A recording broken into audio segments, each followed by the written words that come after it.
Good morning students. Starting with the ECI. ECI मध्ये बेटा काल आपण सिरीज आरएलचा फंडा बघितला होता, राईट. आता ना त्याच्यामधला एक कन्सेप्ट बाकी होता, तो म्हणजे कुठला होता बेटा? Quality factor.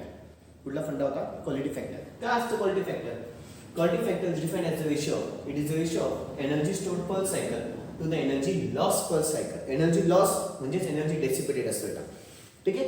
Energy stored per cycle to the energy dissipated per cycle. Fine. डेसिपेटेडला अजून एक शब्द काय बेटा? लॉस. हा फक्त आपण 2π फॉर्म्युलामध्ये कॉन्स्टंटच्या हिशोबाने तो लिहित असतो. पुन्हा एकदा क्वालिटी फॅक्टर काय? Quality factor is defined as energy stored per cycle to the energy dissipated per cycle. अजून एकदा क्वालिटी फॅक्टर काय सांगते बेटा? It is defined as the energy stored per cycle to the energy dissipated per cycle. त्याच्यावर बेटा quality फॅक्टरचा अजून एक फॉर्म्युला येतो. Q is equal to XL upon R. किती येतो बेटा? Q is equal to XL upon R. ठीक आहे. आता एक्सेल सगळ्यांना माहिती आहे, आपण मागच्या याच्यात बघितलं. एक्सेलचा फॉर्म्युला किती असतो? Omega L upon R. Omega L म्हणजेच किती असतो? 2πf इंटू द एल, त्याला डिवाइडेड बाय आर. किती आलं बेटा? 2πf इंटू द एल, त्याला डिवाइडेड बाय आर. कोणाची किंमत आली? ही क्वालिटी फॅक्टर. एक्सेल म्हणजे काय? Inductive reactance. आर म्हणजे रेजिस्टन्स. ओमेगा म्हणजे अँग्युलर वेलोसिटी. एफ म्हणजे फ्रिक्वेन्सी आणि एल म्हणजे काय बेटा? इंडक्टन्स. एल म्हणजे काय? इंडक्टन्स. लिखा पडेल लिहून घ्यायची.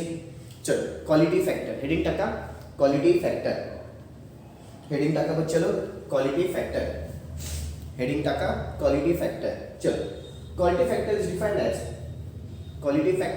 Defined as energy stored per cycle. Quality factor is defined as energy stored per cycle to the energy lost per cycle और एनर्जी डिसिपेटेड पर सायकल. असं लिहा. Energy stored per cycle to the energy dissipated per cycle. Quality factor is defined as the energy stored per cycle to the energy dissipated per cycle. Energy stored per cycle to the energy dissipated per cycle. Formula लिहून घ्यायचंय, सगळं लिहून घ्यायचं बेटा. हा 2 ओळी लिहून घ्या सगळ्याच्या सगळं पटापट. दोघी ओळी पटापट लिहून घ्या. व्हिडिओ पॉज करून दोघीच्या दोघी ओळी लिहायच्या आहेत. ओके. खाली आता वेअर लिहायचं. Where Q is equal to quality factor. Q is equal to काय बेटा? Quality factor. XL is equal to inductive reactance. XL is equal to inductive reactance. XL is equal to inductive reactance. Capital R is equal to resistance. Capital R is equal to काय बेटा? Resistance. Omega is equal to angular velocity. Omega is equal to काय बेटा? Angular velocity. L is equal to inductance. L is equal to inductance आणि F is equal to frequency.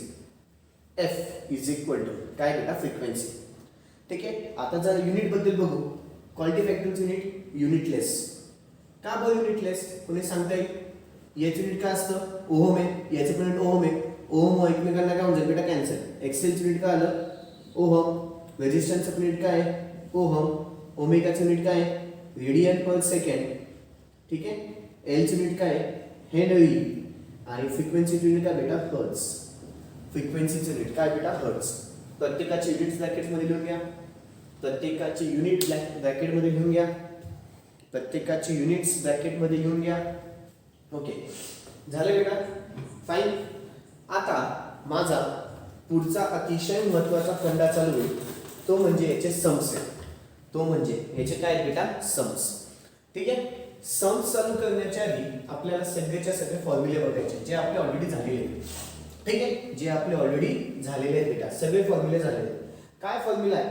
सगळ्यात पहिले आपण पॉवरचा बघितला होता, आठवतं बेटा? एस म्हणजे कुठली पॉवर असते? Applied power. काय? V into I, right. त्याचं युनिट आठवतं बेटा सगळ्यांना? VA लिहिलं होतं फक्त. त्याच्यानंतर P म्हणजे कुठली? ऍक्टिव्ह पॉवर, रिअल पॉवर और true power, right. VI cos of I त्याचा फॉर्म्युला. युनिट काय होतं? वॅट.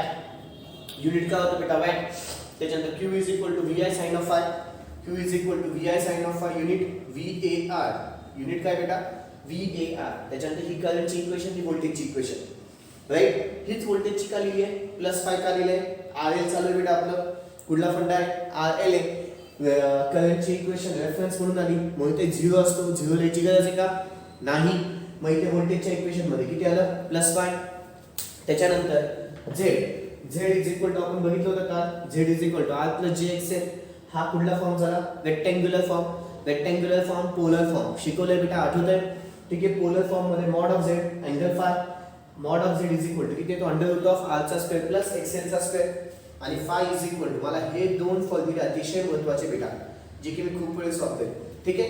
बाकी झेडचा हा पण यूज नाही होणार हा पण यूज होणार हा माझा जास्त यूज होईल हा पण यूज होईल. हे दोन फॉर्म्युले मला जास्त यूज होतील बेटा ठीक आहे. हे दोन फॉर्म्युले मला जास्त यूज होतील.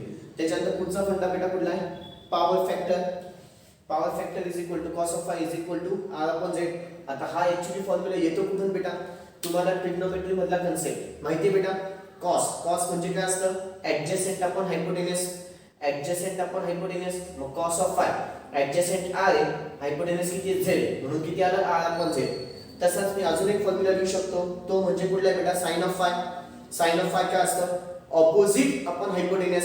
साइन ऑफ फाय काय असतं लहानपणी कोण शिकलं ऑपोजिट अपॉन हायपोटेनस. ऑपोजिट म्हणजे किती आला एक्सेल हायपोटेनस किती बेटा झेड म्हणून किती आला एक्सेल अपॉन झेड. मग cos of phi R upon Z असतो sine of phi XL upon Z असतो. दोघी पुन्हा महत्त्वाचे खूप वेळेस यूज होतील. कॉस ऑफ फाय किती असतो बेटा बोलत चला cos of phi is equal to किती असतो आर अपॉन झेड.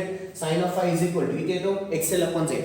पुन्हा एकदा cos of phi is equal to किती येतं आर अपॉन झेड.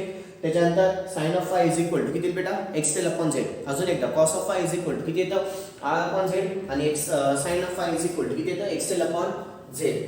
आता जे सांगेल ते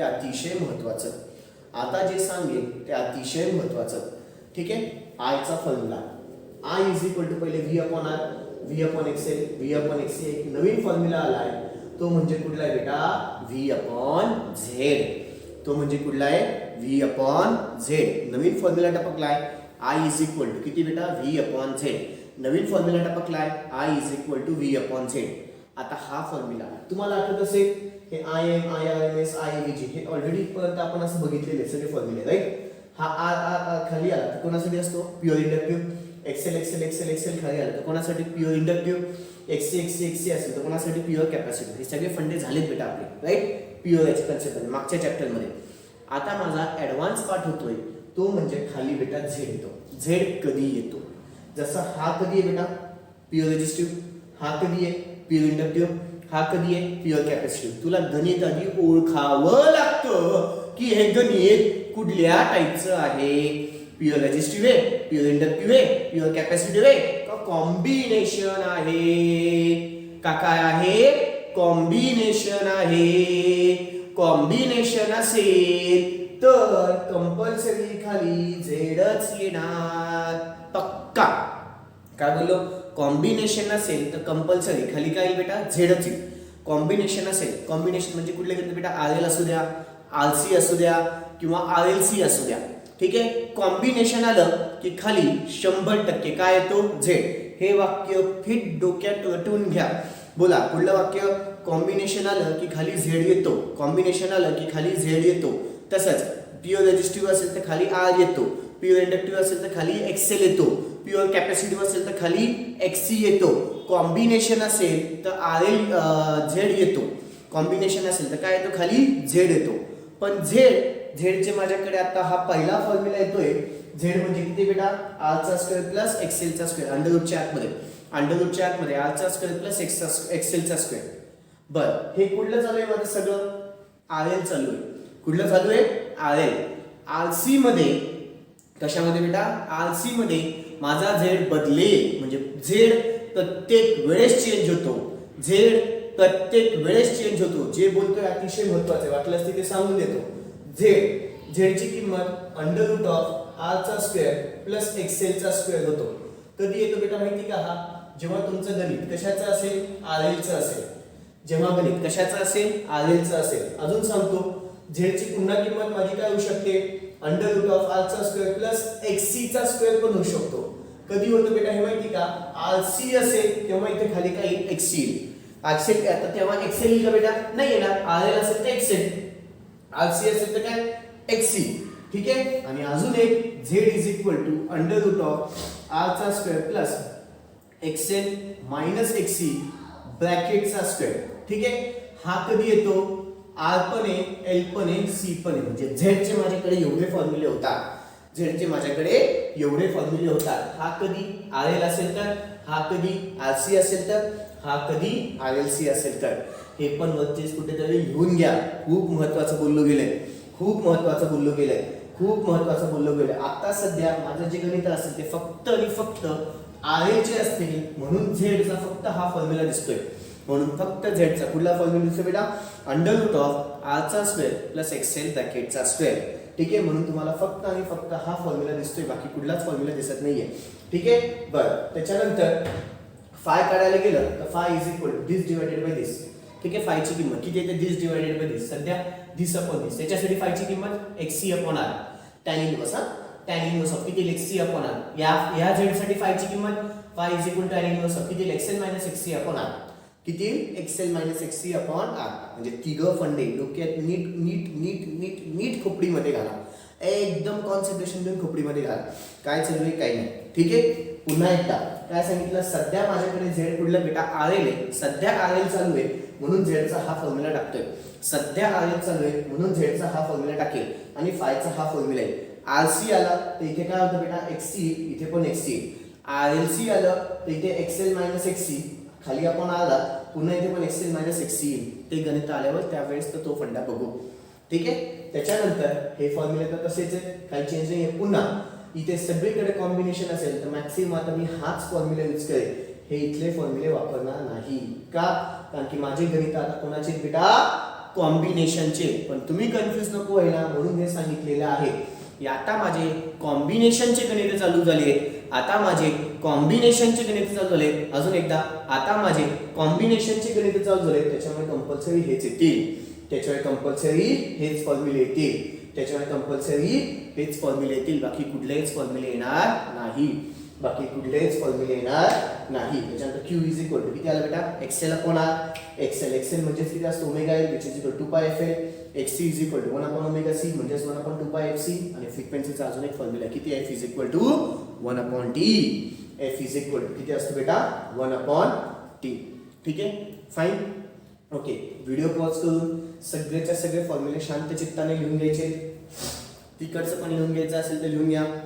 व्हिडिओ पॉज करून सगळंच्या सगळं शांत चित्ताने लिहून घ्यायचंय. तिकडचे पण फॉर्म्युले लिहायचे असतील तर लिहून घ्या.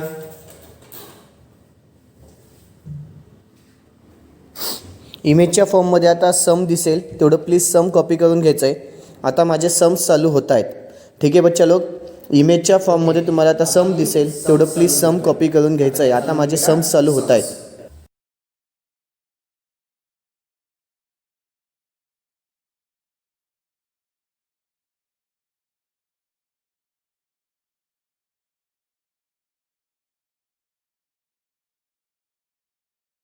A circuit takes the current of किती एम्पियर बेटा? 8 ampere. A circuit takes the current of किती एम्पियर? 8 एम्पियर. करंटची किंमत दिली बेटा 8 एम्पियर. म्हणजे पहिलं सम घेतोय, करंटची किंमत किती दिली बेटा? 8 एम्पियर. पुढे ऍट 400 व्होल्टेजची पण किंमत देऊन दिली. किती बेटा? 400 व्होल्ट. द करंट लॅग होतोय किती डिग्री बेटा? 30 डिग्री. म्हणजे फायची किंमत दिली. अँगल आहे ना, अँगल म्हणजे कुठली आहे बेटा? फायची किंमत. बिहाइंड लॅग होतोय बेटा, behind applied voltage. Calculate the impedance Z काढ. ठीक आहे, त्याच्यानंतर रेजिस्टन्स आर काढ. त्याच्यानंतर पुढे अँड इंडक्टन्स म्हणजेच काय? एल काढ. ठीक आहे, calculate the impedance, resistance, inductance of the circuit if the फ्रिक्वेन्सीची पण किंमत दिली. किती बेटा? 50 हर्ट्ज. फ्रिक्वेन्सीची पण किंमत दिली. किती आहे बेटा? 50 हर्ट्ज. फ्रिक्वेन्सीची किंमत दिली. किती आहे बेटा? 50 हर्ट्ज. आता ह्या गणितामध्ये आधी पहिले हे ओळखा की हे गणित कुठल्या टाईपचे. गणित कसं काय ओळखायचं? आता पण त्यांनी मला आर विचारतोय, एल पण विचारतोय, आर पण विचारतोय, एल पण. सी कुठे आलाय का? सी कुठे आलाय का? नाही. जर सी आलेलं नाहीये, तुम्हाला विचारतो रेजिस्टन्स इंडक्टन्स, आर विचारतो, एल विचारतोय. म्हणजे गणित कोणाचे बेटा? आर एलचं गणित आहे. कोणाचं गणित आहे? आर एलचं गणित आहे. कुठलं गणित आहे बेटा? R L. ठीक आहे, the sum is of the, पहिले लिहून घ्यायचं, द सम इज ऑफ कुठलं सर्किट बेटा आर एल सर्किट. हे आता लिहितोय, पुढे पुढे लिहिणार नाही, तुम्हाला लक्षात आलं पाहिजे. कुठलं सर्किट बेटा हे आर एल. आर एल आलं म्हणजेच कुठलं आलं कॉम्बिनेशन. कॉम्बिनेशन आले तर हे सगळे फॉर्म्युले यूज होतात. ठीक आहे. मला सगळ्यात पहिले झेड काढायचं. झेड काढता येईल बेटा. आता आय इज इक्वल टू किती व्ही अपॉन झेड फॉर्म्युला आहे. मला व्ही माहिती आहे, आय माहिती आहे, झेड काढता येईल ना. Yes or no. पहिलाच formula I is equal to किती व्ही अपॉन झेड. मला व्ही माहिती आहे, आय माहिती आहे, झेड काढता येईल. येस. मग as I is equal to किती असतं बेटा व्ही अपॉन झेड. मग डिवाइड इकडे आलं मल्टिप्लाय आय गुणिले Z is equal to V. म्हणजे झेड इज इक्वल टू किती आलं बेटा व्ही अपॉन आय. म्हणजे झेड इज इक्वल टू व्होल्टेजची किंमत 100 त्याला भागिले 8. Z is equal to calcium मध्ये सोडवा 100 भागिले 8. 100 भागिले 8 12.5 काही ओहम. कशाची किंमत आली बेटा इम्पेडन्स. झेड भेटला. आता काय काढायचं पुढे रेजिस्टर. रेजिस्टर कसं काय काढता येईल. रेजिस्टर कसं काय काढता येईल कोणी सांगू शकेल. रेजिस्टर कसं काय काढता येईल. रेजिस्टर कसं काय काढता येईल. इथे पाहता तुम्हाला पॉवर फॅक्टरचा एक फॉर्म्युला आहे बेटा. Power factor is equal to किती असतं cos of phi is equal to R upon Z. मला फाय दिलेला आहे त्यांनी. येस हो फाय आहे ना. येस. आर माझ्याकडे काढायचा आहे. झेड भेटला आत्ताच. येस और नो. येस. म्हणजे या फॉर्म्युल्याने मला काय भेटेल cos of phi is equal to R upon Z आहे. त्याच्यावरून मला आर भेटू शकतो. येस. मग पुन्हा मग as cos of phi is equal to किती बेटा आर अपॉन झेड. मग Z into the cos of phi is equal to R. चलो झेडची किंमत किती आहे 12.5 इंटू कॉस ऑफ फायची किंमत किती आहे 30 which is equal to R. रेजिस्टन्सची किंमत कॅल्क्युलेट करा. 12.5 गुणिले कॉस ऑफ 30. 12.5 गुणिले कॉस ऑफ 30 किती आलं 10.825 काय ओहम. कोणाची किंमत आली ही रेजिस्टन्सची. कोणाची किंमत आली resistance. R is equal to किती आलं 10.825 ओहम. रेजिस्टन्स पण भेटला, झेड पण भेटला. आता पुढे काय करायचं एल. एल कसं काय काढता येईल. आता एल काढायचा असेल ना तर एकमेव फॉर्म्युलामध्ये तो म्हणजे एक्सेल. तो म्हणजे कुठला बेटा एक्सेल. मग मला आधी एक्सेल काढावं लागेल. यस और नो. मग पहिले मला काय काढावं लागेल एक्सेल. एक्सेल कसं काय निघेल तर हा फॉर्म्युला दिसतोय बेटा. झेड इज इक्वल टू बोललो होतो Z is equal to under root of किती येतो आरचा स्क्वेअर प्लस एक्सेलचा स्क्वेअर येतो की नाही. म्हणजेच मला इथे काय लिहिता येईल ॲज. मग याला जर मी स्क्वेअर घेतलं झेडचा स्क्वेअर किंवा एक काम करा पहिलेच गणित आहे सावकाश जाऊ. Z is equal to under root of किती येतं बेटा आरचा स्क्वेअर प्लस एक्सेलचा स्क्वेअर. येस. मी दोघी साईडला स्क्वेअरिंग घेतो. दोघी साईडला मला सांगा suppose A is equal to under root of B असेल. ठीक आहे. मग ए चा स्क्वेअर इज इक्वल टू किती येतं बेटा बी माहिती आहे का. जेव्हा दोघी साईडला स्क्वेअर घेतो इथे पण अंडर रूट ऑफ बी आहे. याचा पण काय म्हणजे बेटा स्क्वेअर आणि अंडर रूट एकमेकांना कॅन्सल होतात म्हणून ए स्क्वेअर इज इक्वल टू किती येतं बी. ठीक आहे. हा मॅथमॅटिक्स मध्ये लॉजिक आहे. A is equal to under root B असेल दोघी साईड्सला काय घेतले बेटा स्क्वेअर. तर स्क्वेअर आणि अंडर रूट एकमेकांना कॅन्सल करतो. ए चा स्क्वेअर इज इक्वल टू किती येतं बी. लक्षात ठेवा स्क्वेअर आणि अंडर रूट एकमेकांना काय होतं कॅन्सल होतो. मग स्क्वेअरिंग ऑन बोथ साइड्स किंवा देअरफॉर डायरेक्टली झेडचा स्क्वेअर इज इक्वल टू किती बेटा आरचा स्क्वेअर प्लस एक्सेलचा स्क्वेअर. मला कोणाची किंमत काढायची आहे एक्सेलची. मग हा प्लस आहे इकडे आलं होती मायनस. किंवा एक काम करून घ्या इथंच अजून एक फॉर्म्युला ऍड करा दॅट इज किंवा झेडचा स्क्वेअर इज इक्वल टू किती बेटा आरचा स्क्वेअर प्लस एक्सेलचा स्क्वेअर. इथल्या इथेच हा फॉर्म्युला पण ऍड करून घ्या म्हणजे मग तुम्हाला सोपं जाईल बेटा. ठीक आहे. इथला इथेच हा फॉर्म्युला पण ऍड करा. झेडचा स्क्वेअर इज इक्वल टू किती असतो आरचा स्क्वेअर प्लस एक्सेलचा स्क्वेअर. ठीक आहे. इथेच फॉर्म्युला ऍड करून घ्या. झेडचा स्क्वेअर इज इक्वल टू किती असतो आरचा स्क्वेअर प्लस एक्सेलचा स्क्वेअर. मला एक्सेल काढायचा आहे. हा प्लस इकडे आला होती मायनस. मग झेडचा स्क्वेअर मायनस किती बेटा आरचा square which is equal to एक्सेलचा स्क्वेअर. म्हणजेच एक्सेलचा स्क्वेअर इज इक्वल टू किती आलं झेडचा स्क्वेअर मायनस आरचा स्क्वेअर. मग एक्सेल हा स्क्वेअर तिकडे गेला होती स्क्वेअर रूट ऑफ ब्रॅकेटच्या आतमध्ये एक्सेलचा स्क्वेअर मायनस आरचा square which is sorry XL is equal to under root of किती बेटा झेडचा स्क्वेअर मायनस आरचा स्क्वेअर. झेडचा स्क्वेअर मायनस आरचा स्क्वेअर पुन्हा अंडर रूटच्या आतमध्ये पुन्हा झेडची किंमत आत्ताच काढली किती बेटा 12.5 त्याचा स्क्वेअर मायनस आरची किंमत किती आहे 10.825 त्याचा पण काय बेटा स्क्वेअर, ब्रॅकेट कम्प्लीट. ठीक आहे. बरं, इथून ते इथपर्यंत पुन्हा सोडवतो वाटलंच तर. काय काय केलंय काय काय नाही नीट बघा. इथून ते इथपर्यंत पुन्हा सोडवतोय, त्याच्यानंतर कॅल्सीचे फंडे सांगेल. बरं, इथे डायरेक्टली माझ्याकडे formula as Z is equal to this, म्हणजे झेडचा स्क्वेअर इज इक्वल टू काय लिहिता येईल, आरचा स्क्वेअर प्लस एक्सेलचा स्क्वेअर. मला काढायची कोणाची किंमत आहे, एक्सेलची. काय करू बच्चा लोक, त्याच्यानंतर मग झेडचा स्क्वेअर मायनस आरचा square which is equal to किती आलं, एक्सेलचा स्क्वेअर. म्हणजेच एक्सेलचा square which is equal to झेडचा स्क्वेअर मायनस आरचा स्क्वेअर. मग XL is equal to under root of ब्रॅकेटच्या आतमध्ये झेडचा स्क्वेअर मायनस आरचा square which is equal to under root of Z. झेडची किंमत किती बेटा, 12.5 त्याचा स्क्वेअर मायनस आर. आरची किंमत किती आहे, 10.825 त्याचा काय झाला स्क्वेअर, ब्रॅकेट कम्प्लीट. मग आता एक्सेल भेटेल. आता हे कॅल्क्युलेशन सोडवायचं कसं, हे कॅल्क्युलेशन सोडवायचं कसं, ठीक आहे. नीट नीट नीट कॉन्सन्ट्रेशन देऊन बघा. पहिले काय बेटा, अंडर रूट आहे, अंडर रूट टाकलं, अंडर रूट दिसलं बेटा सगळ्यांना, ठीक आहे. अंडर रूट दिसलं. पुढचं महत्त्वाचं ब्रॅकेट टाकणे. मुलं ही ब्रॅकेट विसरतात. सगळ्यात महत्त्वाचं ब्रॅकेट टाकणे, सगळ्यात महत्त्वाचं ब्रॅकेट टाकणे, सगळ्यात महत्त्वाचं ब्रॅकेट टाकणे. ब्रॅकेट किती बेटा, 12.5 त्याचा स्क्वेअर मायनस, ठीक आहे, मायनस किती, 10.825 त्याचा स्क्वेअर. स्क्वेअर हे दिसतं बेटा, हे सोपं आहे, ठीक आहे. Bracket complete, bracket complete, bracket complete आणि मग इज इक्वल टू किती आलं बेटा, 6.25. एक्सेलची किंमत किती आली, 6.25. काय पुन्हा ओहम, किती आली, ओहम. ही आत्ताशी कुठली किंमत आली बेटा, एक्सेल. मला काढायचं एल, एल काढायचं आहे. मग ॲज पुन्हा आता as XL is equal to किती असतो, ओमेगा एल. मग which is equal to 2πfl एक्सेलचा फॉर्म्युला, राईट. मला एल काढायचा आहे, हे मल्टिप्लाय इकडे आलं ती डिवाइड. मग एक्सेल त्याला divided by 2πf which is equal to L. एक्सेलची किंमत 6.25 एका ब्रॅकेटमध्ये, त्याला डिवाइडेड बाय 2 पाय. फ्रिक्वेन्सीची किंमत 50 आहे बेटा, right, which is equal to L. चलो एलची किंमत सांगा, एलची किंमत सांगा, कॅल्क्युलेशन्स करा. 6 एका ब्रॅकेटमध्ये 6.25 ब्रॅकेट कम्प्लीट,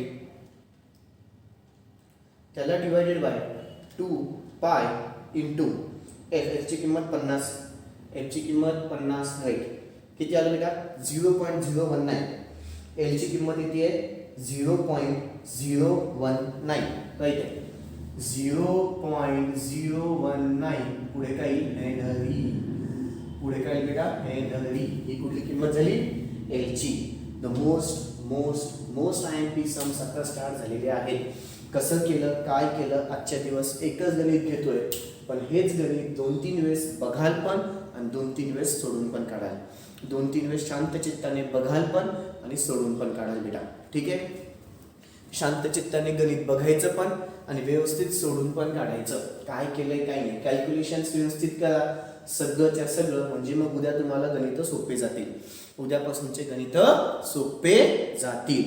कळाले बेटा, ओके. व्हिडिओ पॉज करायचा आहे, लिहून घ्यायचा आहे. व्हिडिओ पॉज करायचा आहे, लिहून घ्यायचं आहे. ओके, लिहून झाले बेटा. उद्या पण माझे संसद चालतील, पण उद्या मी फॉर्म्युले लिहिणार नाही. उद्या मी फॉर्म्युले लिहिणार नाही, डायरेक्ट चालू पडेल, ठीक आहे. उद्या मी फॉर्म्युले लिहिणार नाही. फाईन बेटा, ओके. That's all. बाकीचं उद्या. Thank you, good day.